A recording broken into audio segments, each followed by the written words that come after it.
All right, we are back in the saddle once more. My name is Renegade Operative, and we are here to talk about some comics, the future of DC Comics, to be quite frank, because now that DC Studios has formulated under the guise of David Zaslav, we have the leaders here at bay. This is James Gunn and Peter Safran's baby. So we're seeing everything slowly formulate beyond our very eyes, and it's going to be some interesting horizons discovered because once again in 2025 this is where all the shit goes down. It's going to be comic book movie central, and it's essential to get this right and get this done. And I do believe in Gunn. I do like his works. I did like the Suicide Squad, not talking about the first one because that is a giant hill of beans. We're talking about the second movie, which was nice and compact, and also Guardians of the Galaxy was pretty dope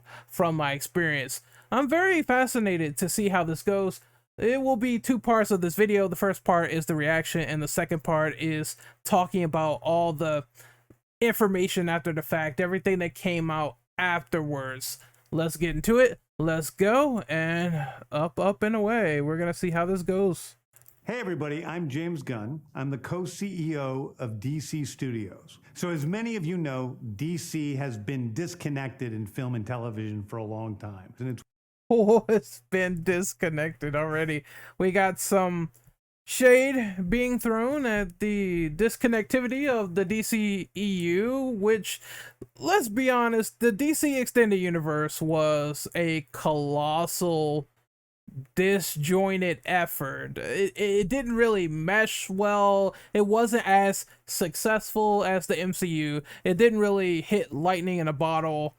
I'm glad they're kind of coming in and trying to offer up some more consistency in the process.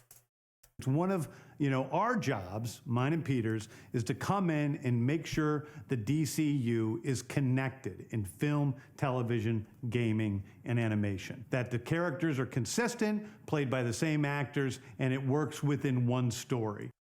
I like that. I like that a lot. It means that, of course, whoever is chosen going forward will have the same role throughout games and throughout other mediums. I think it's games, movies, and TV.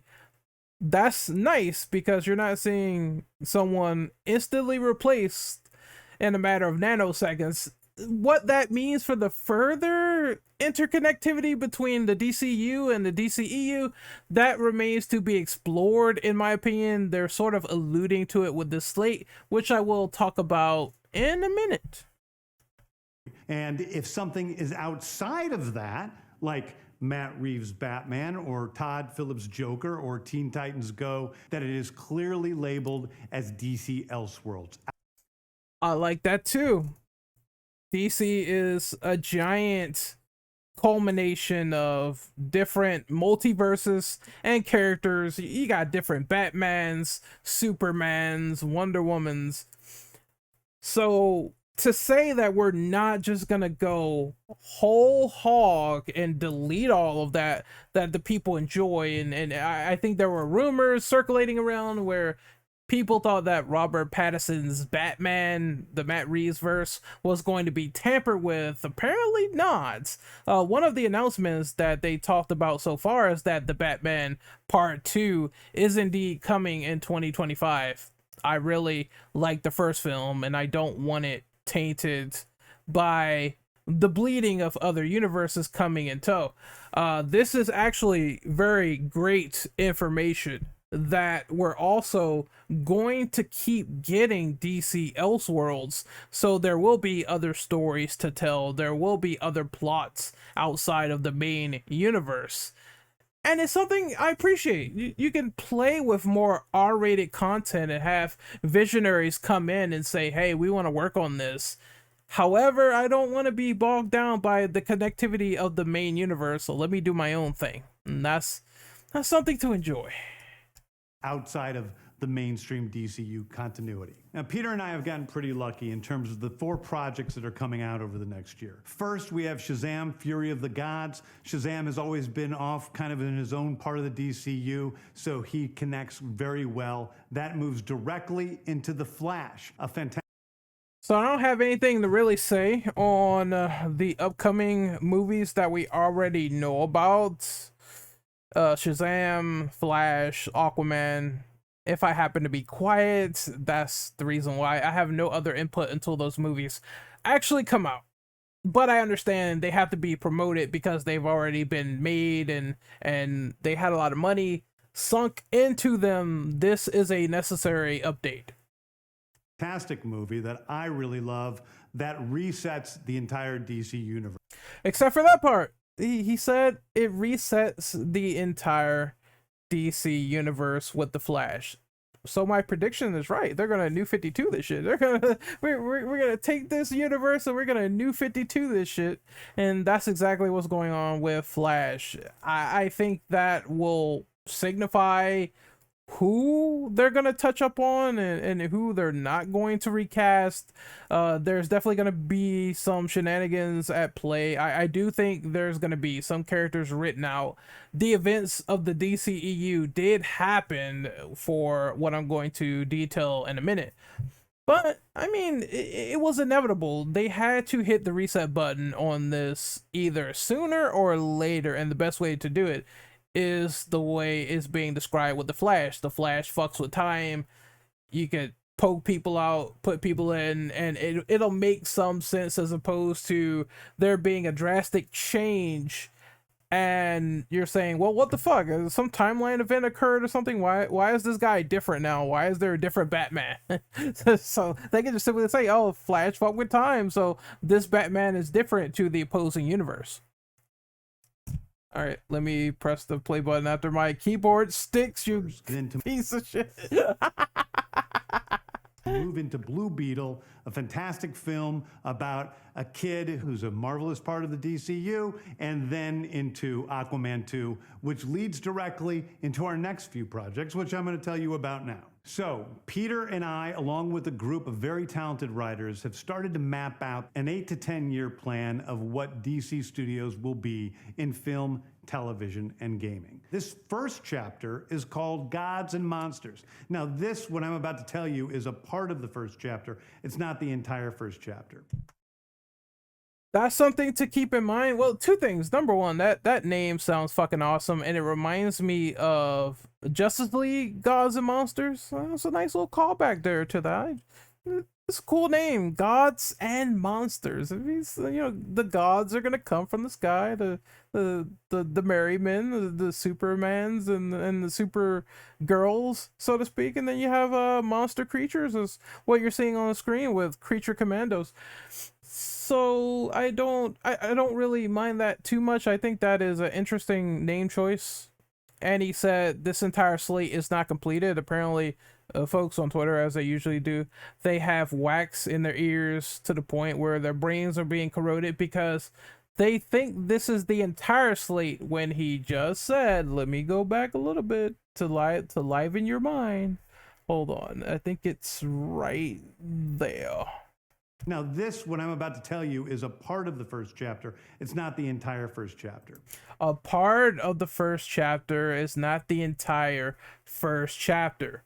What I was thinking is that they're going to have a capstone movie. They got to have a capstone movie. A movie that is similar to the MCU, where it's like, they're going to put maybe an Avengers or a big event movie at the end of each slate. Now, I feel there's going to be some cut and paste shenanigans there, because that's the only way to end one chapter, is with a big crossover event, and then you move over to chapter 2, chapter 3, whatever you may call it. There needs to be some capstone movie in play. And now I know you can't make like fucking 2 or 3 Justice Leagues at the same time. I mean, Kevin Feige learned you can't make 2 Avengers movies in the same year. That's just insane to me. So they gotta space it out. They gotta make it feel very, very intuitive in the process. And I think that's one way to do it, is to end the slate with a big movie and then start anew again with another one. It doesn't necessarily have to be Justice League, but it could be equivalent. It could be some Teen Titans in there, or something, like, just where a lot of people could come in and play around, and we can experiment from there. The first project is Creature Commandos. Creature Commandos is an animated series. I've written all the episodes. Something we're going to do that's a little bit different at DC is we're going to have characters move into animation, out of animation, usually having the same actor play their voice as who plays them in live action. All right, I think for the most part, so I'm not too familiar with all these Creature Commandos. I'm not gonna lie. I know Weasel, and I know that one of the characters is related to Rick Flag. I think this guy over here with the beard, that is Rick Flag's daddy. This is another sort of, I think this is an easy animated project for Gunn to play around with this sort of humor and his quirky sense of having character team ups, which is something that's not uncommon. Suicide Squad was the route for him, and is gonna have probably some of that Peacemaker love to it. So I think this would be a nice animated Juster, and I don't have any issues with more animation being sprinkled in, especially if it's readily entertaining. So I'm looking forward to seeing this. It's not high on the radar, but I like the experimentation. I've written all the episodes. Something we're going to do that's a little bit different at DC is we're going to have characters move into animation, out of animation, usually having the same actor play their voice as who plays them in live action. I like that. The next project up is Waller. This is a story of Amanda Waller, played by Viola Davis. Viola Davis is going to team up with members of Team Peacemaker, and this is a story that's been created by Crystal Henry, who did Watchmen, and Jeremy Carver, who created the Doom Patrol. It is a fantastic story that's out of this world, and I can't wait for people to see it. I don't have much to say on Waller, other than I guess it was to be expected. They see Viola Davis like acting is something that's great. She's great as the character, so they wanted her to have her own show, which again, it's not something super high on the radar, but it could be an entertaining watch. They got a great actress behind it. I'm not mad at it. It's just, in terms of excitement level, it's not groundbreaking for me, but you know, she could have the chops and the muscle to carry the show. I will definitely be tuning in if it's good. Okay, next up is the big one, the true beginning of the DCU. This is called Superman Legacy. This is being written by me. I'm in the middle of it. I'm having a great time doing it. And Superman will be released into theaters July 11th, 2025. Okay. That movie is not that much of a big surprise. We knew that it was coming, Superman Legacy. James Gunn talked about it a lot, saying that I don't know, it's weird because he says it's not an origin story, but it sounds like it is. This is why Cavill is not a part of it. They decided to go with a younger Superman.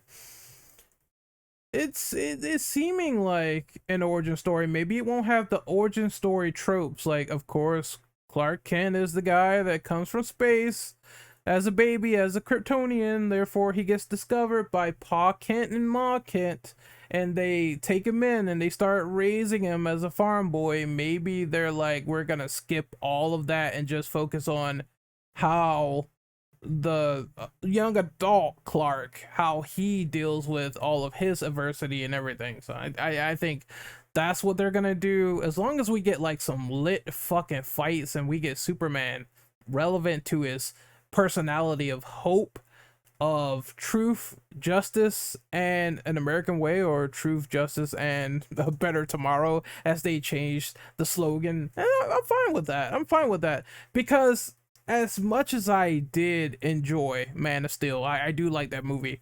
I feel like the optimistic side of Superman was not really portrayed well in that movie. And I know I'm gonna get attacked by Snyderites, but That's what I feel. I feel like what they decided to do was just put Superman in a box.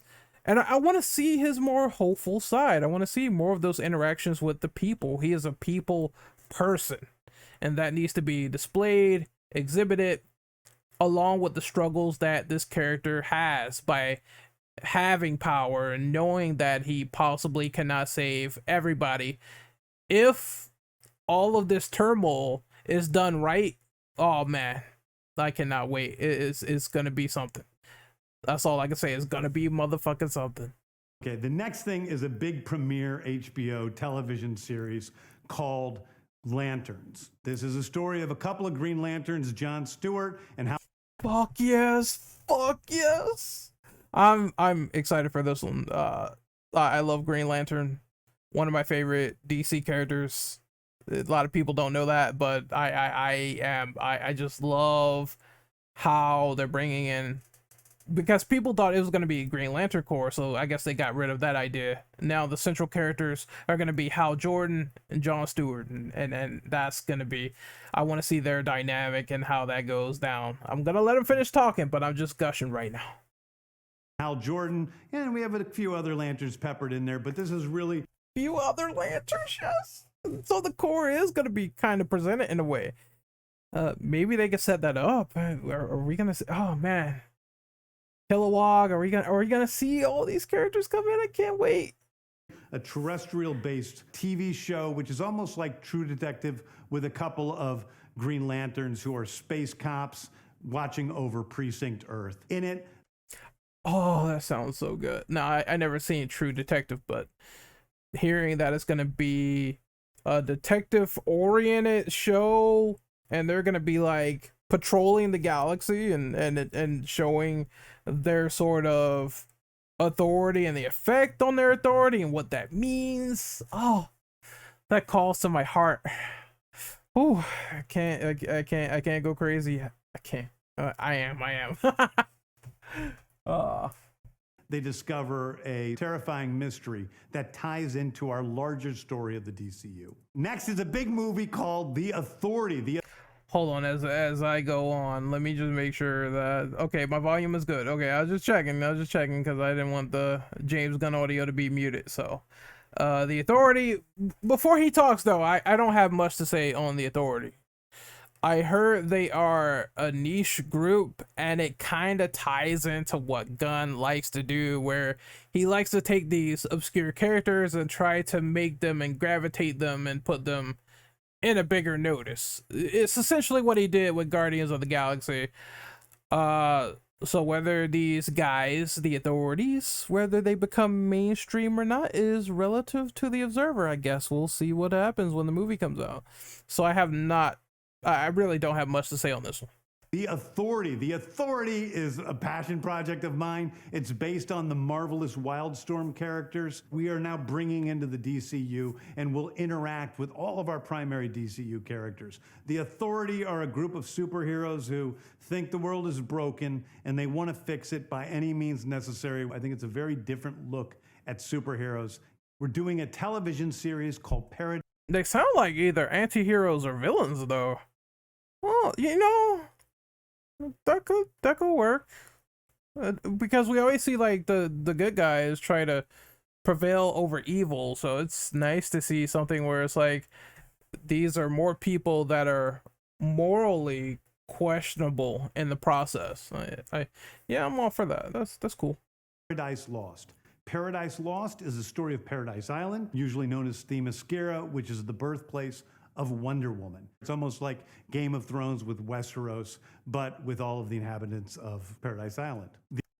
That's cool. And also this Paradise Lost concept with the Amazonians is going to sort of take place before the first Wonder Woman film, which sort of ties in, and it's one of the statements that I had on my document saying that this sort of did I say film? I'm sorry, it's TV live action, my apologies, but this TV show is going to sort of tie in, and it's before the first Wonder Woman film. I think that that's signifying that this is indeed a soft reboot premise, because the events of Wonder Woman 1 already happened, and that's nice to see. The Amazonians are interesting characters. I can totally see them in a long show format where they are fighting and they're talking about their ideals and how they feel about outsiders in Themyscira. Because they're very territorial people over there, and they could make TV shows out of that. They could make plot lines out of that. Is exactly what they're doing. So I can't wait to see what goes down. And there's people that want to invade. There's people that don't have the exact same reasoning, but they're good people. They're modest people. So that's very cool and fundamental to see. So far I'm liking this slate. I'm liking everything I'm hearing. Let's continue. The inhabitants of Paradise Island. The introduction of the DCU's Batman is The Brave and the Bold. The Brave and the Bold is the story of Batman and his actual son, Damian Wayne. This is based on Grant Morrison's great comic book run. Damian Wayne is my favorite Robin. He's a little assassin who Batman tries to get in line, and so this is the story of the two of them and the beginning of sort of the Bat family in the DCU. He said Bat family. Nightwing? Batgirl? Red Hood? Hey, I'm just saying he used the term Bat family. It's not just Damian Wayne, also Tim Drake. I'm just putting that out there. I'm throwing that out there. I think that's gonna be the setup for chapter 2, which is more prominent Batman stuff with this new Batman, and clearly the story, it has to be a new Batman cast. And this is going to be the story of Damian Wayne. The first time this Robin has been put to mainstream, the assassin little shit. That's the son of Bruce Wayne. He's slowly getting better and better. Actually, I wouldn't even say slowly. He's definitely improving a lot as a character, because I know people really didn't like Damian Wayne's sort of attitude at first, and he's just growing more and more. And this is, I think this movie will put that character mainstream, so that's going to be very interesting to see. I saw that debated on Twitter, and that is true. If it is a smashing success, a lot more people will be acquainted with Batman's son, and that's gonna be a little bit crazy to see for the first time around. Because I wonder if people even know that Batman had Damian and shit. And you might know in the animated stuff and the comics, but this is the first live action take on Damian Wayne. That makes it very fascinating. So we'll see how that goes. But this is the testing bed for the Bat family and introducing them to the DC universe. So this is what this movie is going to entail, in my opinion. That's going to be the breeding ground for that. Next up is a TV series called Booster Gold. Booster Gold is one of comics' really popular cult heroes. He is a fascinating guy. He's a loser from the future who uses future technology to come back to present day and become a superhero so that people will love him. It is basically the superhero story of imposter syndrome on an HBO Max series. I don't know too much about Booster Gold, so I can't say I'm readily excited for that. I do know that he was in the original Death Superman, and I remember the whole, that was the original like Justice League. That whole team was getting their ass whooped by Doomsday. So that's, me being familiar with that, I don't have too much familiarity other than the fact that he got his ass stomped by an extraordinary alien life form. That adds to the loser sort of imposter syndrome, him getting stomped under Doomsday's boot. But I think that this is once again a show for showing the characters that may not be super duper mainstream, like Batman and Superman coming into the equation. And once again, Gunn did make it work before. I will be once again checking out at least the pilot, seeing if it's good, and that's about it. But in terms of character notoriety and knowing who this guy is, I just know him very, very barely. So my excitement for it is not peak at all. One of my favorite comic book series from last year was Tom King's run on Supergirl, Woman of Tomorrow. And so we're going to turn that into a big science fiction epic film.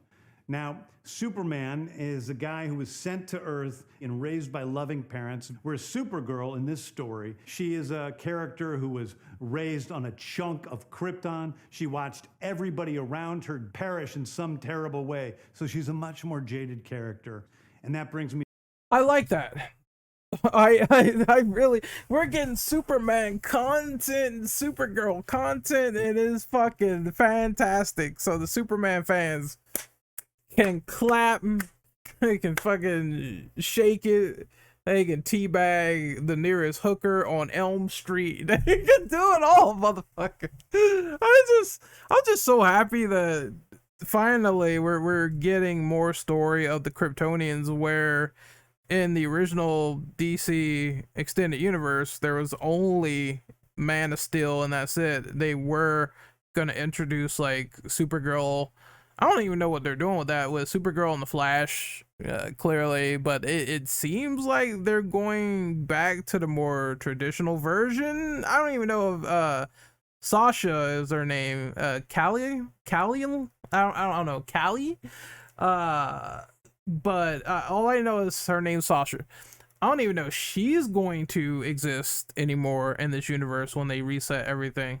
So this might be a one-time deal with that version of Supergirl. That being said, I like that this is going to be a more darker movie compared to probably Superman Legacy. I think Superman Legacy is going to be the optimistic one, and the Supergirl one is going to be science fiction, fucked up, and seeing Kara grow and come into this character, having to find and gain her optimism after so many people have been lost on that particular chunk of Krypton. Me to Swamp Thing, the last thing we're going to talk about. Ooh, Swamp Thing. Very dark horror story in the origins of the monster who is Swamp Thing. And although it's totally outside of the rest of the DCU, it will still feed into the rest of the stories. I like it. Swamp Thing was apparently great on CW. They have a little bit of a blueprint by making it horror too. I've heard some rumors, and a nice horror movie, a nice change of pace to make this a scary DC movie. That'd be...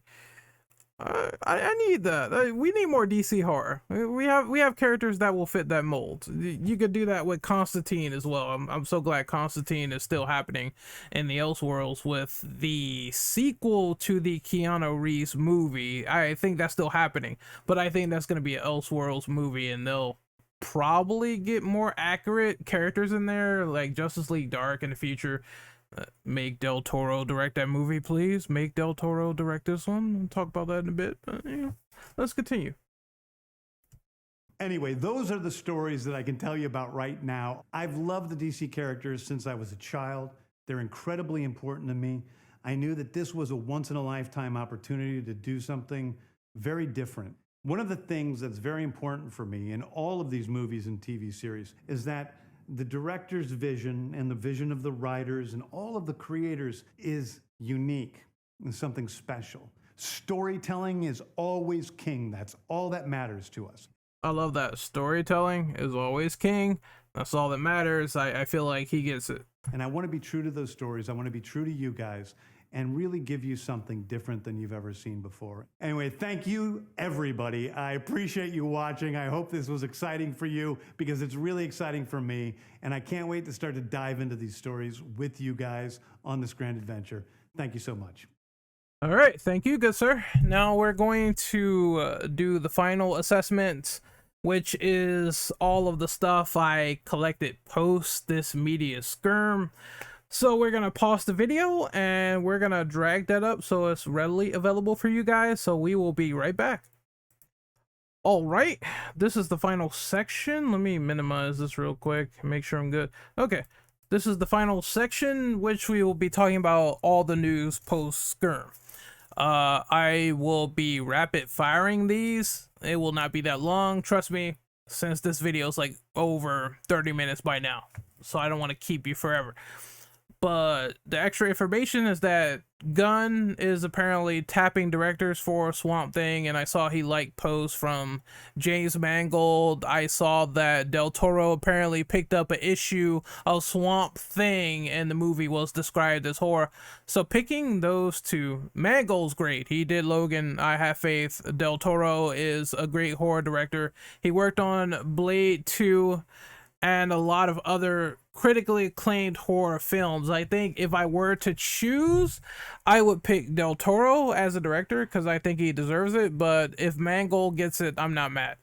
Next up is the writer room. The writers they've been tapping so far, and we see Drew Goddard, Jeremy Slater, Christina Hodgson, Crystal Henry, and Tom King. And these are the writers in the writers room for the DCU. I only know Drew Goddard because I know he made Daredevil, and I know Jeremy Slater because he made I think he wrote for Moon Knight. Christina Hodgson, Hodgson, I don't know how to pronounce her name, but I'm sorry about that. I apologize. But I know she wrote Batgirl, the movie that was canned by David Zaslav, so that's good. They're bringing her back, and Tom King was part of the comic, so it's cool that he's helping out with the DC universe. Next, we have the confirmation of Paradise Lost, and that is going to be a soft reboot. So we sort of talked about that in the beginning, that it takes place before the first Wonder Woman, but there's this tweet by Moonlight Warrior, and he says that it's basically a screen cap of James Gunn on Instagram, and someone asked him the question of who's going to be who's going to be getting into the roles and transitioning over into that and the world and the Elseworlds and everything. So he posed that question, and Gunn was like, nope, Flash resets many things, not all things. Some characters remain the same, some do not. There will be changes here or there will also be continuities where the characters will be the same. And I think that rings into the point of Aquaman 3. That's happening. Peter Safran teased it, and he said Jason always saw Aquaman as a trilogy, confirming that Momoa will still be in the role as Aquaman. Although it's weird that Momoa got like super excited over Aquaman 3. That seems typical. I thought he was going to be Lobo, and it seemed like they were implying he's going to be two characters, but I don't know what they're going to do with that. Maybe he will, maybe he won't. Although, I mean, it ties into what James Gunn said. He said no actors will be playing more than one role in the DCU if they happen to already have a previously established role. Therefore, he can't be Lobo, right? It's their words, unless Gunn is lying. Sometimes these people say things for PR. So that could be a possibility, but I don't know. When he was super excited on camera, I'm just like, is that Aquaman? Really? That just seems typical. Or maybe he's so super happy that he gets to keep his job. That could be a thing too. I don't know. I'm just sort of spitballing here. Let's see. Apparently James Gunn said they did fire Henry Cavill. Cavill was never cast as Superman Legacy, and I guess that's true because, again, it's what they were looking for. They were looking for someone younger to do the role. No offense to Cavill. I don't think there's bad blood between them. Gunn said for me, it's about who I want to cast as Superman and who do the filmmakers we have want to cast. And for me, for the story, it isn't Henry. And I respect it. I mean, of course, I would love to see Henry come back, but he didn't this time, and it was just all business. I understand he's doing Warhammer. I hope he's happy. I'm pretty sure that's going to be entertaining. He's a big fan of that, and Gunn is continuing on with the DC universe. So it sucks, but hopefully maybe the avenue is not closed, and once they're done with this younger version, they could go back to the older version. I don't know how that's going to work. I don't think it's going to work that way either. I think we should have our hope levels up to 50 at best, and that's about it. Let's see. It says the doors open for Godot, Momoa, and Miller and Zachary Levi to come back and reprise their roles in the DC universe, which I'm not surprised by at all. Will they or will they not? Gadot should come back as Wonder Woman. You can get rid of the Flash. You can toss it. You can, because I mean Miller is not the best Barry Allen. I feel like you can give that to someone else and you wouldn't have the controversy, so it'd be the easiest thing to do. I wonder if that means The Rock is still gonna be Black Adam. Well, he said he's not coming back for this chapter, right? Chapter 1, The Rock is out. So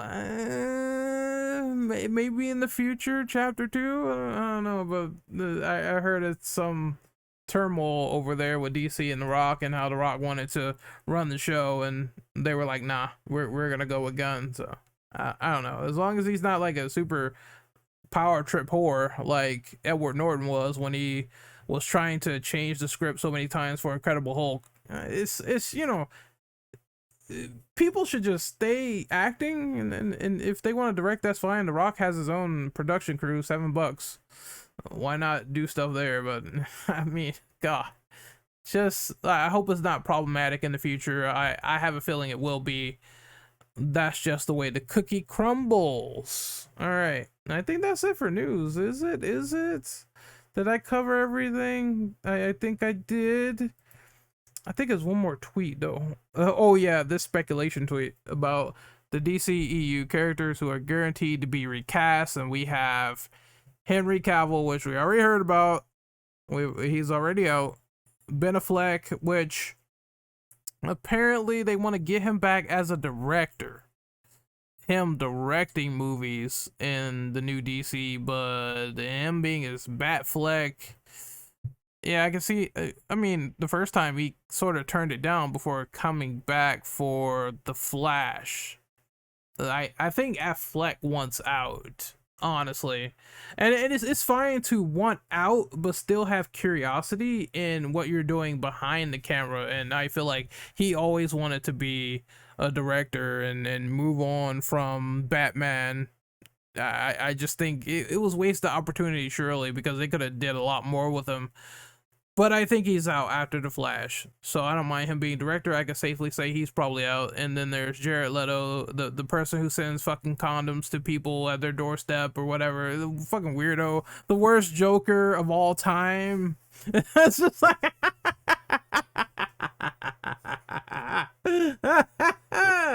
I just initiated my Joker laugh, but that's okay because I'm fine with him being gone for good. And then there's Ray Fisher. Ray Fisher is the race baiter, the master of race baiting, and he got super annoyed because he was forced to say booyah, and he believed that was racist when this fucking Nimrod, this fucking mongoloid, didn't know or do enough research to know that this was Cyborg's catchphrase and it had nothing to do with racial issues. You complete big-headed brain dummy moron. Your head is the size of an empty vat of fish. You need to... Oh my god, don't get me started on Ray Fisher. I don't like Ray Fisher. I think his Cyborg is mid. Just like his philosophies are mid, and they're always mid.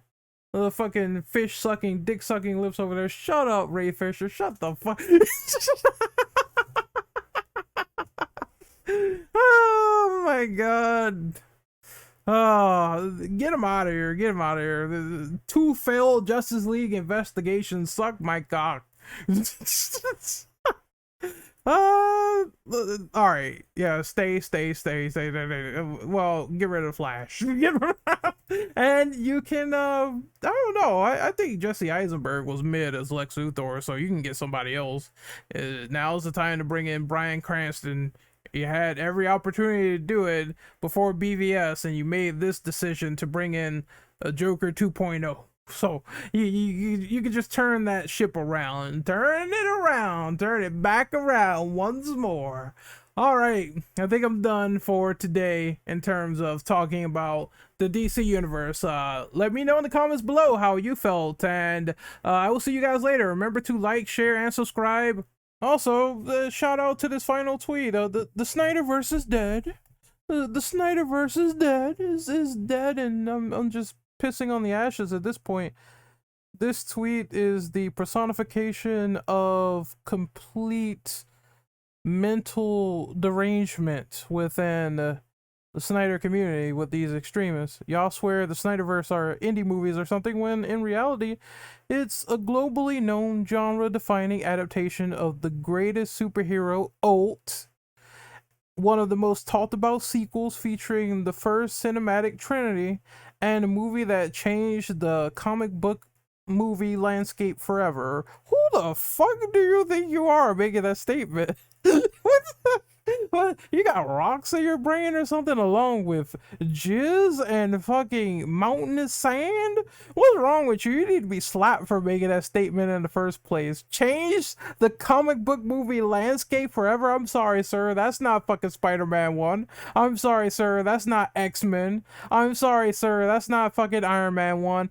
You people are deranged and you need some serious psychiatric evaluation. Thank you very much. The Snyderverse is dead. And hey, if you don't like it, then I guess you can smoke on that Snyder Straggler pack, because DC is never selling the DC property to Netflix. If you don't like it, then you can go and get pillaged anally by two large African warriors in Timbuktu. Fuck the Snyderverse. The Snyderverse can fuck off, suck my dick, and lick ass.